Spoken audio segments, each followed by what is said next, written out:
Vintage ലുക്കിൽ പുതിയ ബസ്സുകൾ നിരത്തിലിറക്കി KSRTC 80 വർഷം മുൻപ് നിരത്തുകൾ കീഴടക്കിയിരുന്ന ബസ്സുകളുടെ മാതൃകയാണ് തിരികെ എത്തിയിരിക്കുന്നത്.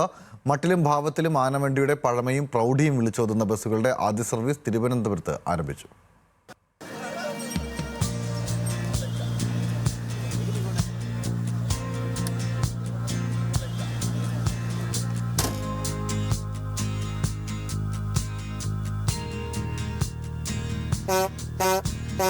എൺപത് വർഷത്തോളം പിന്നിലേക്ക് പോകണം മലയാളിയുടെ ആദ്യ KSRTC യാത്രയെ ഓർത്തെടുക്കാൻ. ആ യാത്രയുടെ ഓർമ്മകളുടെ വീണ്ടെടുപ്പ് കൂടിയാണ് KSRTC ഇപ്പോൾ ആരംഭിച്ചിരിക്കുന്ന ഈ വിന്റേജ് ബസ്സുകൾ.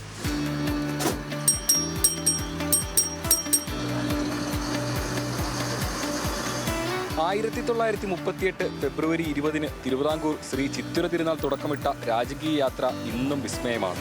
ലോകത്തിന് തന്നെ മാതൃകയായ ആനവണ്ടിയുടെ യാത്ര ഇന്ന് പതിറ്റാണ്ടുകൾ പിന്നിടുന്നു.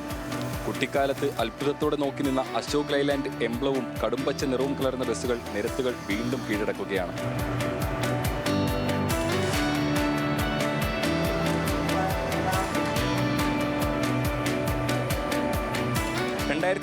മോഡൽ അശോക് ലൈലാൻഡ് ബസ്സാണ് വിന്റേജ് രീതിയിൽ പുനർനിർമ്മിച്ചിട്ടുള്ളത്.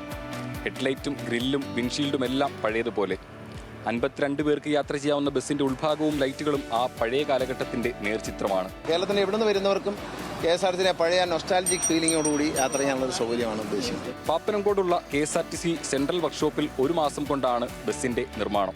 ആദ്യം KSRTCയിൽ ആദ്യമായിട്ട് ഓപ്പറേറ്റ് ചെയ്ത വണ്ടിയുടെ ഘടനയിലാണ് വണ്ടി തയ്യാറാക്കിയിരിക്കുന്നത്. ബാക്കിയെല്ലാം പുതിയ വണ്ടിയുടെ കാര്യങ്ങളാണ് ഇതിനകത്തുള്ളതല്ല. KSRTCയുടെ ആദ്യ സർവീസ് ആരംഭിച്ച കവടിയാർ കൊട്ടാരത്തിന് മുന്നിൽ നിന്നും മന്ത്രി KB ഗണേഷ് കുമാർ ബസ്സിന്റെ ഫ്ളാഗ് ഓഫ് ചടങ്ങ് നിർവഹിച്ചു. കിഴക്കേക്കോട്ടയിൽ നിന്നും പേരൂർക്കട വരെയാണ് ആദ്യഘട്ടത്തിൽ സർവീസ്. ജനങ്ങളുടെ ഇടയിൽ സ്വീകാര്യത വർദ്ധിക്കുന്നതിനനുസരിച്ച് കൂടുതൽ റൂട്ടുകളിൽ സർവീസ് നടത്താനാണ് KSRTCയുടെ തീരുമാനം. AC ലോ ഫ്ലോർ ബസ്സുകളും മൾട്ടി ആക്സിൽ ബസ്സുകളും എല്ലാം തന്നെ കീഴടത്തിയിരിക്കുന്ന നിരത്തുകളിലേക്കാണ് KSRTCയുടെ വിന്റേജ് ബസ്സുകളും എത്തുന്നത്. ആനവണ്ടിയുടെ ഗതകാല സ്മരണകളിലേക്ക് ഉള്ള ഒരു തിരിച്ചുപോക്ക് കൂടിയാണ് ഈ വിന്റേജ് ബസ്സുകൾ. തിരുവനന്തപുരത്ത് നിന്നും MG മഞ്ജുഷിനൊപ്പം ദേവൻ MP, ന്യൂസ് മലയാളം.